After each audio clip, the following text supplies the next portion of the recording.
Hello बच्चों, assist entertainment में आपका वेलकम है। सत्ता की साझेदारी का नेक्स्ट पार्ट लेके मैं आपके सामने आई हूँ।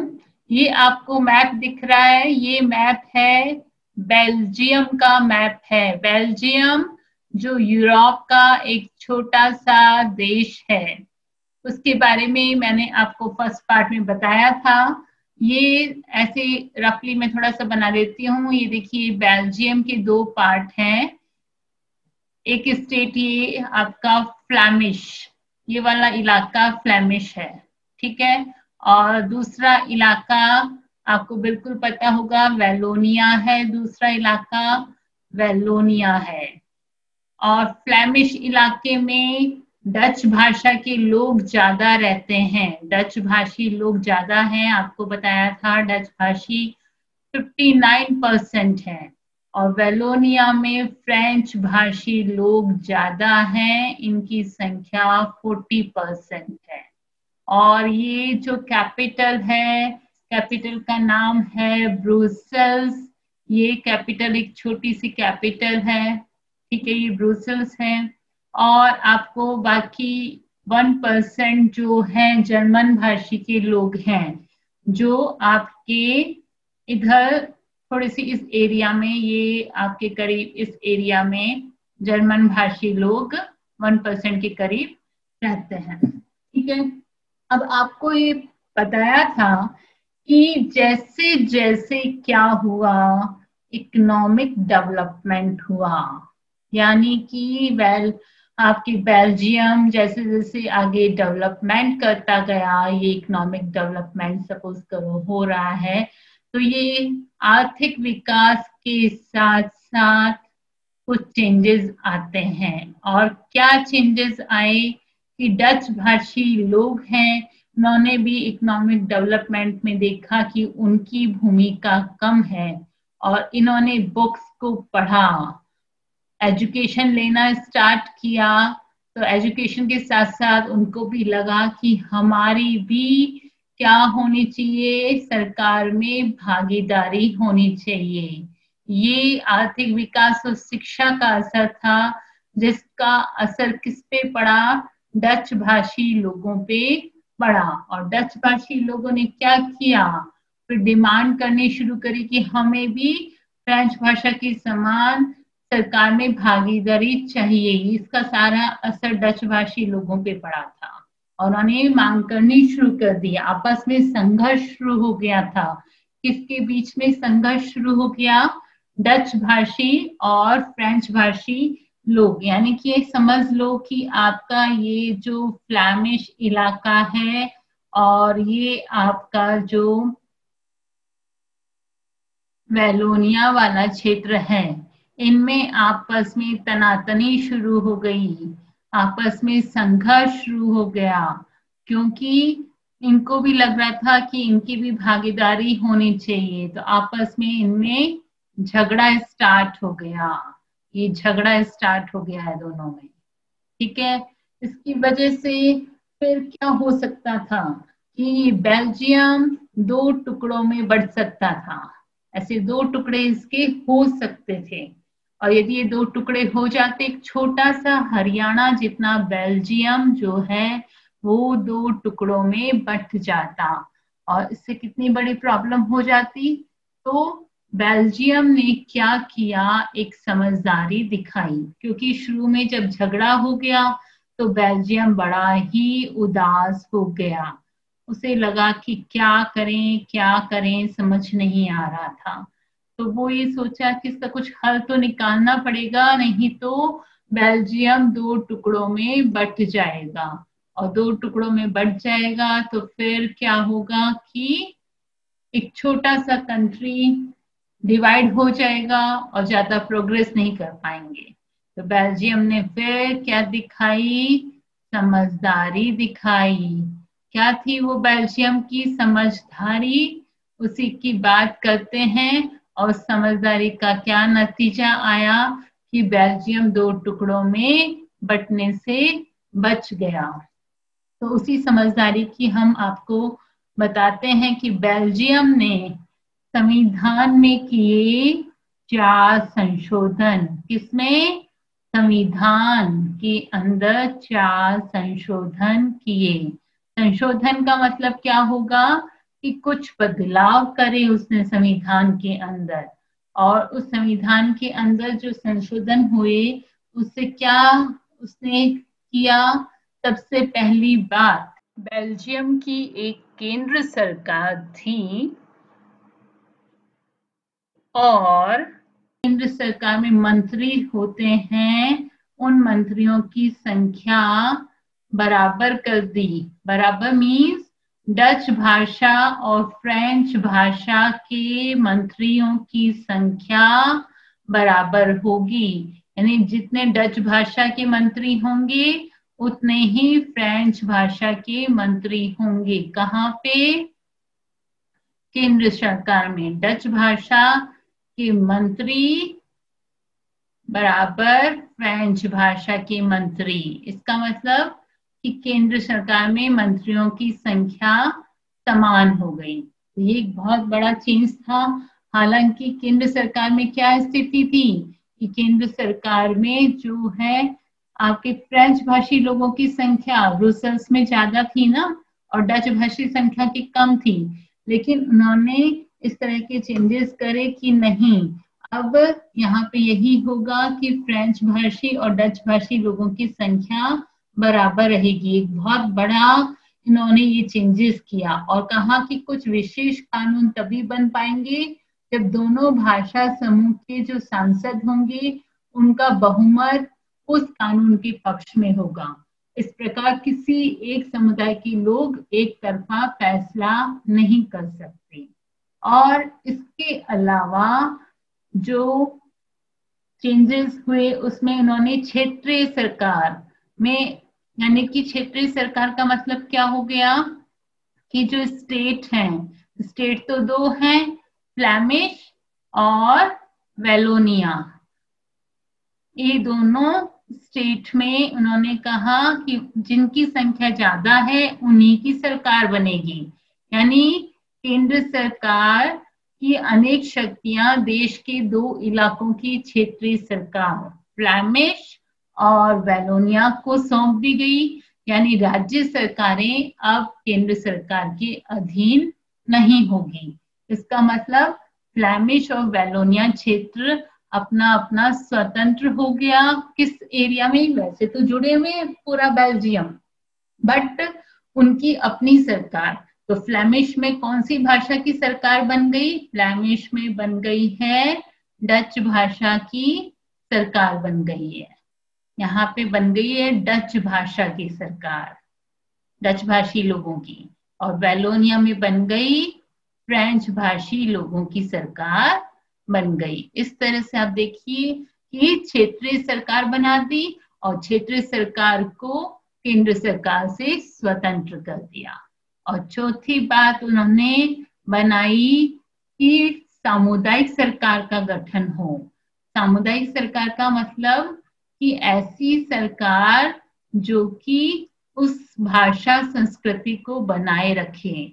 तो डच लोगों की अपनी भाषा अपनी संस्कृति बनी रहे और फ्रेंच भाषा के लोगों की अपनी भाषा अपनी संस्कृति बनी रहे।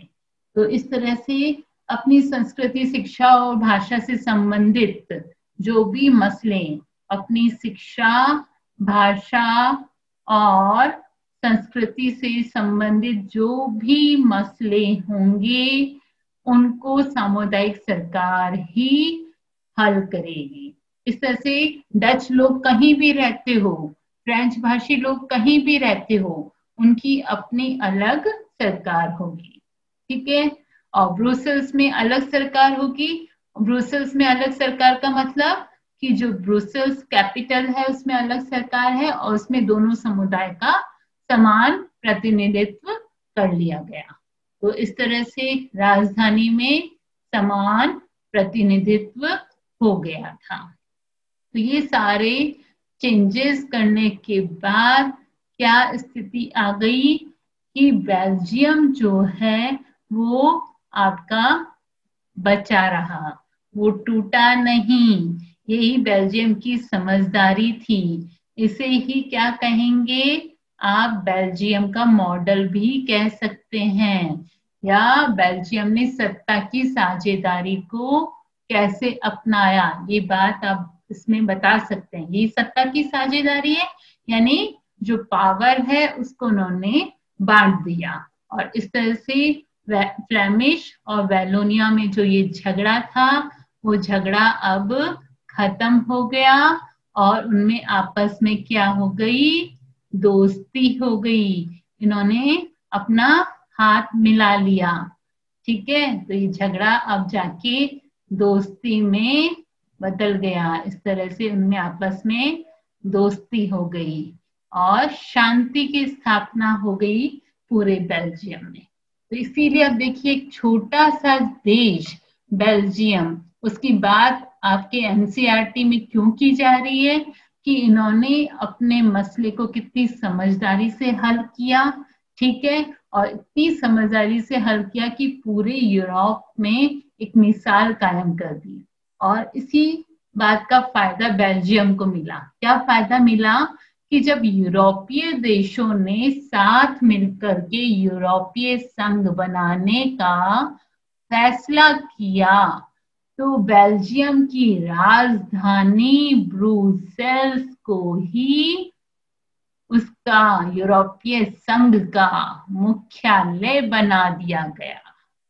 ये बेल्जियम को इससे फायदा मिला। इस तरह से अब देखिए, सत्ता की साझेदारी का क्या नतीजा हुआ कि बेल्जियम में शांति की स्थापना हो गई और ब्रुसेल्स को यूरोपीय संघ का मुख्यालय भी बनाया गया। गृह युद्ध की स्थिति से बेल्जियम बच गया। वैलोनिया और फ्लेमिश रीजन में दोस्ती हो गई और डच भाषी लोग, फ्रेंच भाषी लोग बड़े ही आराम से रहने लग गए। था, उसका नाम था श्रीलंका। श्रीलंका ने बहुसंख्यकवाद को अपनाया। बहुसंख्यकवाद का मतलब क्या होता है कि जो लोग ज्यादा संख्या में हैं वो अपने मनचाहे ढंग से अपने देश में शासन चलाने की कोशिश करते हैं और इसके लिए वो कम संख्या में जो अल्पसंख्यक हैं उनके हितों की अवहेलना करते हैं। तो श्रीलंका में जो ज्यादा संख्या में तो सिंघली लोग थे, सिंघलियों की संख्या ज्यादा थी, ये ज्यादा थे, सबको पता है। और तमिल, मुसलमान, इन लोगों की संख्या कम थी। जैसे कि मैप में दिख रहा है कि ये पूरा येलो, ये येलो वाला पार्ट तो सिंघली लोगों का है। ठीक है, बाकी आपका ये वाला पार्ट है, इसमें आपकी श्रीलंकाई तमिल है और ये ब्राउन वाला जो तमिल है वो भारतवर्षी तमिल है। तो साफ आपको नजर आ रहा है कि सिंघली लोगों की संख्या ज्यादा थी। तो इन्होंने बहुसंख्यकवाद को अपनाया, यानी कि अपनी मनमानी करने की कोशिश करी। तो ये जो बहुसंख्यकवाद को अपनाया, यही बहुसंख्यकवाद ही श्रीलंका में विवाद का कारण बना। ये बहुसंख्यकवाद ही क्या बना, विवाद का कारण। विवाद का कारण मतलब इसने श्रीलंका को गृह युद्ध में डाल दिया। काफी हजारों की संख्या में लोगों की जानें गई, वहां पे अशांति पैदा हो गई। कैसे इन्होंने बहुसंख्यक परिस्थिति के तहत क्या क्या कदम उठाए, यानी बहुसंख्यकवाद के कारण उन्होंने किस तरह से अपने देश को संघर्ष की आग में डाल दिया, तो वो हम उसके कदम, बहुसंख्यक परिस्थिति के तहत जो कदम उठाए गए उनको देखते हैं। कि सबसे पहले तो 1956 में बनाया एक कानून, और उस कानून ने क्या किया, तमिलों को दरकिनार कर दिया। तमिलों को दरकिनार यानी कि उन पे ध्यान नहीं दिया और सिंघली भाषा को राजभाषा घोषित कर दिया। सिंघली भाषा क्या बन गई, राजभाषा, यानी सारे कामकाज आपके सिंघली भाषा में ही होंगे। एकमात्र राजभाषा, यानी सारा विश्वविद्यालय, सरकारी नौकरियों, उनमें भी सिंघली लोगों को ही प्राथमिकता दी गई। हर जगह सिंघली लोगों को ही फायदा मिल रहा था, चाहे वो नौकरी हो, चाहे पढ़ाई हो, शिक्षा हो, कुछ भी, हर जगह किसको मिल रही है? सिंगली लोगों को ही प्राथमिकता मिल रही है। अब आप देखिए, जब ऐसा किसी कंट्री में होगा तो क्या होगा? आप अपनी क्लास में यदि ऐसा देखें कि यदि टीचर कुछ बच्चों पे ध्यान नहीं दे तो क्या होगा? वो कुछ बच्चे ऑब्जेक्शन करेंगे ना। तो सिंगली लोग जो हैं उनको हर जगह नौकरी में प्राथमिकता मिल रही है, पढ़ाई में प्राथमिकता मिल रही है। और इसके साथ साथ जो सिंगली समुदाय का धर्म था, कौन सा? बौद्ध धर्म। बौद्ध धर्म को भी संरक्षण दिया गया। बौद्ध धर्म को भी संरक्षण मिला कि इसी धर्म को ज्यादा, उसके ही त्योहार, इसी धर्म को ज्यादा हर जगह माना जाता था। धर्म तो ऐसी चीज है, यदि धर्म को चोट लगेगी तो बहुत ज्यादा परेशानी आती है। तो इन सब की वजह से क्या रिजल्ट निकला? रिजल्ट जहां तक है कुछ कुछ आपको समझ में आ रहा होगा कि यही रिजल्ट निकलेगा कि यदि जब ध्यान अल्पसंख्यकों पे नहीं दिया जाएगा तो वो हो जाएंगे नाराज। ये बेचारे अल्पसंख्यक हैं, ये दुखी हो गए, ये हो गए नाराज। क्यों? क्योंकि अब उनको कोई पूछ नहीं रहा है, तो ये नाराज हो गए। कौन? जो भी अल्पसंख्यक थे। अल्पसंख्यक में कौन कौन आ जाएंगे? तमिल, मुस्लिम, ईसाई, जो भी बाकी सिंगली लोगों के अलावा जो भी श्रीलंका में थे, वो सब नाराज हो गए क्योंकि उन्हें लगा कि उनमें, उनका शासन में कोई हिस्सेदारी नहीं है। उन्हें लगा कि बौद्ध धर्मावलंबी सिंगलियों के नेतृत्व वाली सारी राजनीतिक पार्टियां उनकी भाषा संस्कृति को लेकर के असंवेदनशील हैं। उन्हें लगा कि संविधान और सरकार की नीतियां उन्हें समान राजनीतिक अधिकारों से वंचित कर रही है। नौकरियां और फायदे के अन्य कामों में उनके साथ भेदभाव हो रहा है। उनके हितों पे ध्यान नहीं दिया जा रहा, उनकी जरूरतों को पूरा नहीं किया जा रहा। परिणाम क्या हुआ बच्चों? यह हुआ कि तमिल और सिंगली समुदायों के संबंध आपस में बिगड़ते चले गए और इतने संबंध बिगड़ गए कि ये श्रीलंका गृह युद्ध में उलझ गया। श्रीलंकाई तमिलों ने इसके लिए फिर क्या किया? अपनी अलग पार्टी बनाई, क्योंकि जब संघर्ष हो रहा है, नाराजगी दिख रही है, तो कुछ तो उन्हें करना होगा ना। तो श्रीलंकाई तमिलों ने अपनी अलग पार्टी, राजनीतिक पार्टियां बनाई। किसने? श्रीलंकाई तमिलों ने क्या बनाई? राजनीतिक पार्टियां बनाई। समझ में आ रहा है ना बच्चों अच्छी तरह से?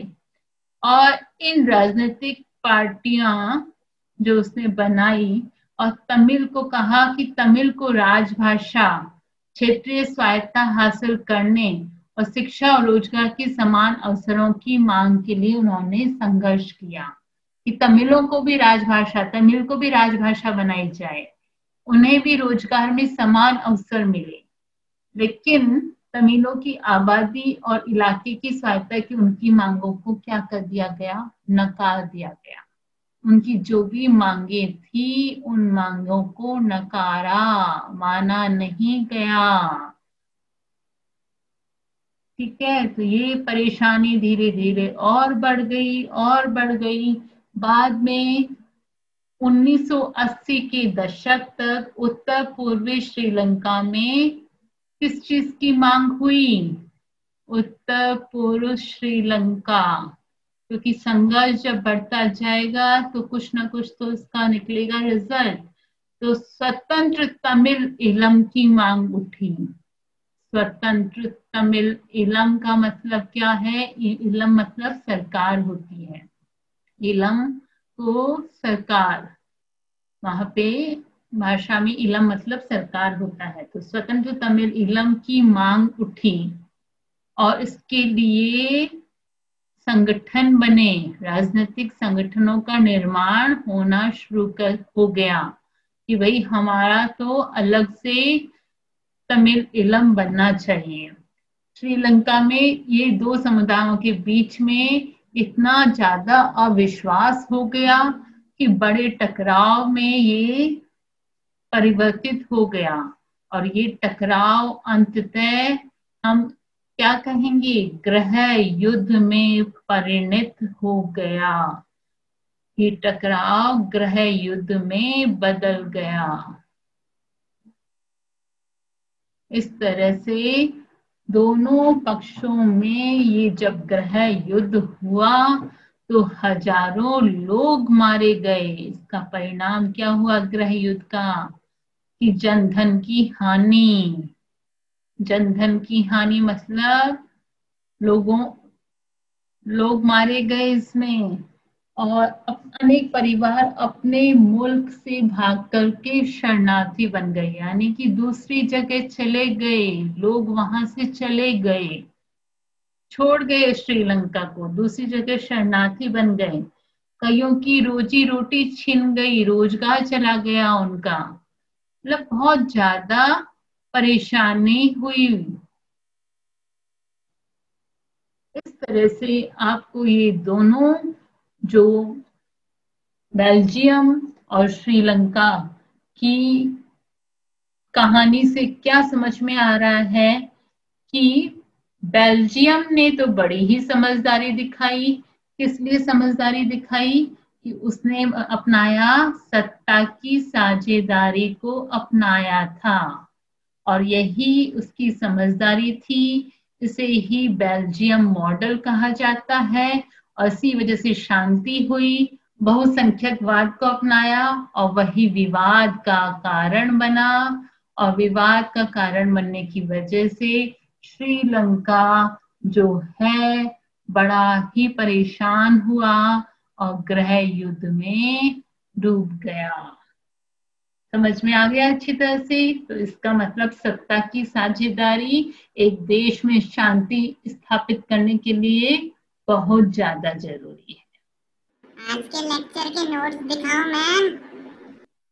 तो जैसे कि इस चैनल का नाम है एसएसटी एंटरटेनमेंट, तो एंटरटेनमेंट के साथ ही हम इस नई आवाज के साथ आपके लिए लाए हैं तोड़ तड़ाकेदार बढ़िया से नोट्स। कैसा लगा? ये देखिए सारे नोट्स हैं, ये आपको डिस्क्रिप्शन बॉक्स में मिल जाएगा, एक वीडियो के नीचे।